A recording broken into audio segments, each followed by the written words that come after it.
Welcome, everybody. Today we are going through the stats that TREB, the Toronto Regional Real Estate Board, has just put out for the month of August.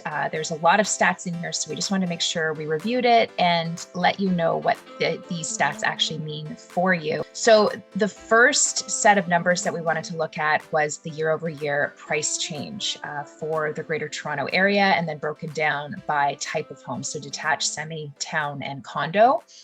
And we can see here that the year really started out strong in terms of year over year price change, up close to 30% for the overall GTA, but very strong numbers. And you can see how it's progressed where we are right now for August.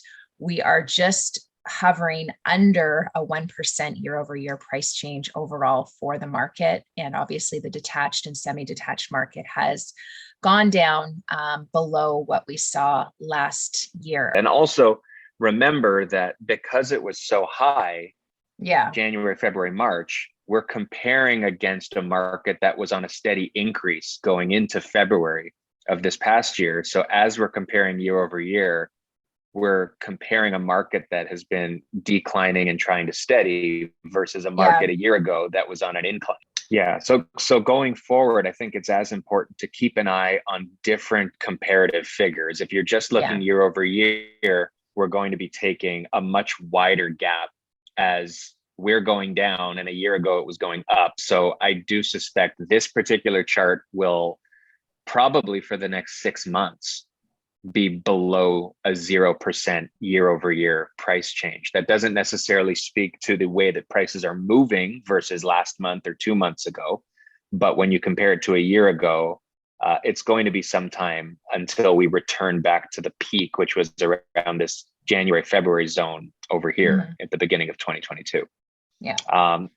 And so the next chart here is getting away from pricing and more to the actual volume of homes that were sold. So this speaks to the number of transactions that actually took place. And again, it's a year over year comparison.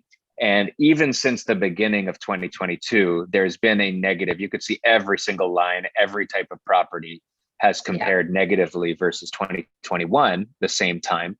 And the one thing to note, though, is up to and including July, this was almost a constant increase in the reduction, meaning that the difference now versus a year ago was even greater on the downside in terms of how fewer a number of properties were selling.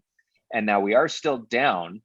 Again, here, total GTA is almost 35% down. It peaked, or I want to say it peaked. We don't know going forward, but in terms of the last 6 months, it was down almost 50%. And the townhouses were one example that were over 50%. But in terms of the comparison to last year, we're starting to rebound a bit in terms of just versus last month, in terms of how far behind last year we were.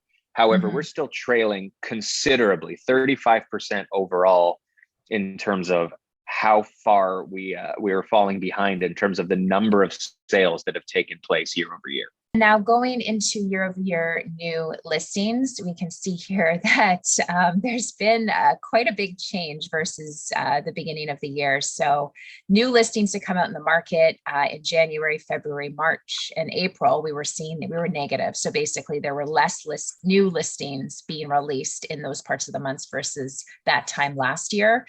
And then starting in May, things started to creep up a bit and went back into the negative. So it's kind of like all over the place. What people are going to want to take a look at is how much inventory is actually out there that's sitting on the market. So if I were to go and I wanted to buy a house right now, is there more or less available to me to look at? Because if less is selling, but also less is coming out brand new, like right now in August, okay, we're basically even with last year, down, call it 1%.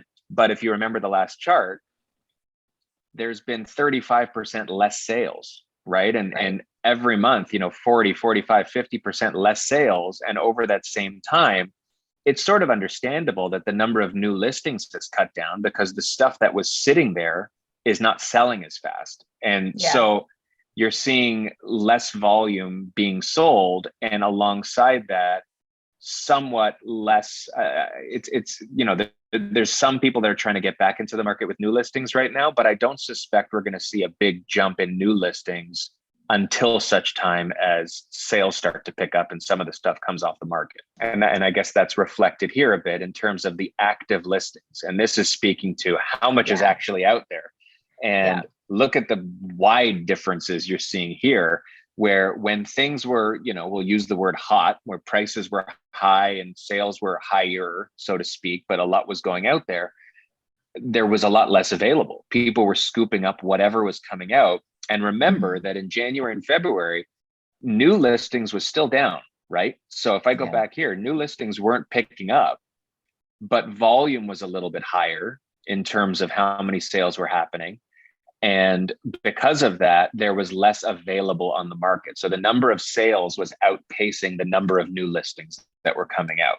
Yeah. And now we're seeing sales that are down so heavily in terms of the volume of sales that all the stuff that's being listed in March, April, May, June, and closer to today, there's a larger percentage of those that are staying on the market, which is resulting in a larger number of active listings where somebody looking today.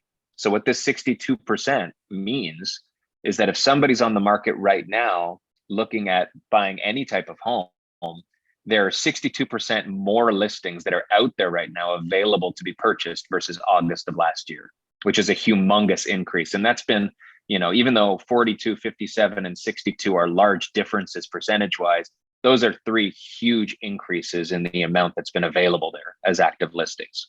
It's interesting that the first interest rate announcement was in April, and that's when we started to see active listings come up over that positive mark, and then go up from there. It's almost like this was the first predictor of the market shifting, because if you go back up like to prices, you weren't really seeing the impact hit until probably a couple of months later, right? Like June was kind of, so that's kind of an interesting thing to just keep in mind, maybe for the future and predicting things out. Obviously nobody has a crystal ball, but I find that seems to be the earliest predictor of when the markets started to take a shift. Absolutely. Like the way that each of these charts works in isolation is helped so much more when you put them alongside all of the other information, because it tells a story of the sentiment of the market. And active listings increasing, but at the same time, prices at that point staying relatively flat or higher versus the prior year, alongside interest rates going up. You've got buyers who it's tougher to buy. You've got sellers who are still increasing or keeping their price expectations the same. Yeah. Naturally, that's going to create a wider gap and result in less transactions taking place, because the expectation of the seller is not in line necessarily with the buying power of the buyer as the market gets tougher. Yeah. And interesting, another thing I'm just noticing is that we had the biggest interest rate increase in July, right? It went up 1%, blew everybody away. And now you see in August, the amount of new active or the year-over-year active listings have shot back up again from July. Right. And that's with very little change in new listings in that time, right? Like in both cases, not much new was coming out. So that's strictly a result of less buyers buying, not a result of a lot more new listings coming out, right? Because in some cases that could go up.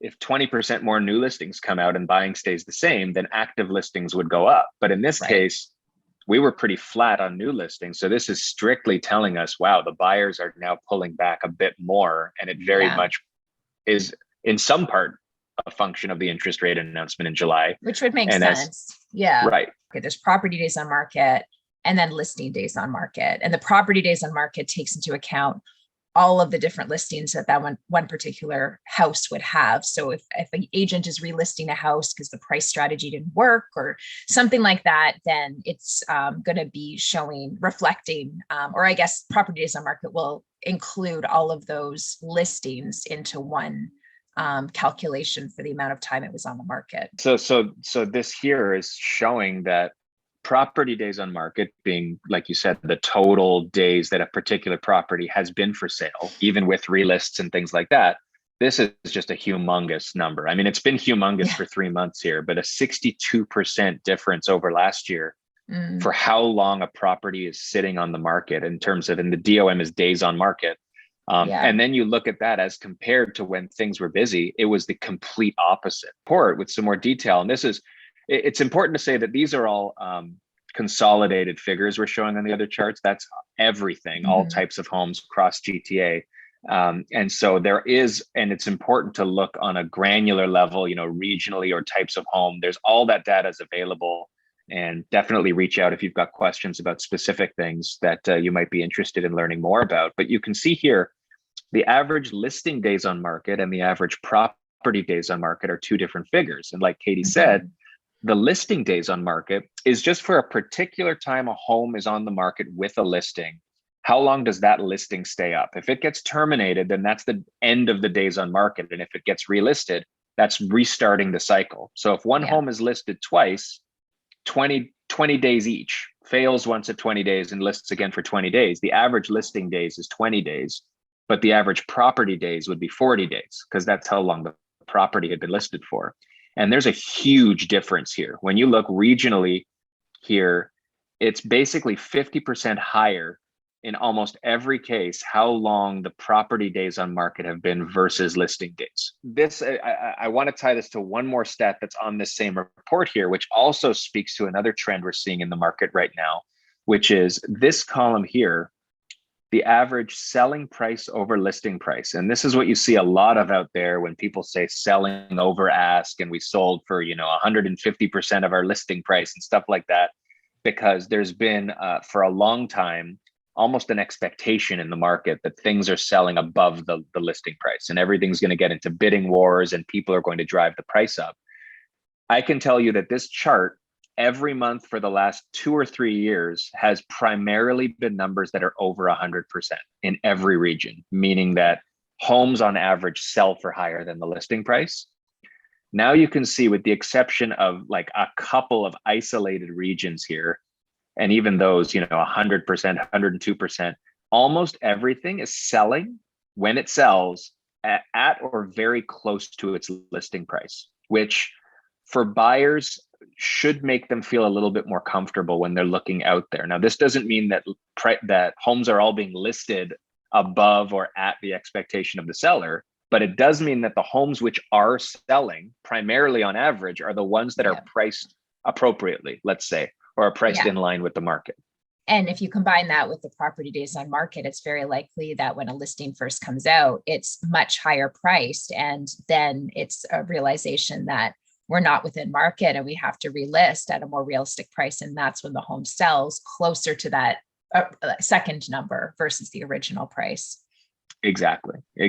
Like this is all, it's thankfully all feeding into the same narrative that's telling a story where everything's consistent with each other in terms of what the data is telling us here.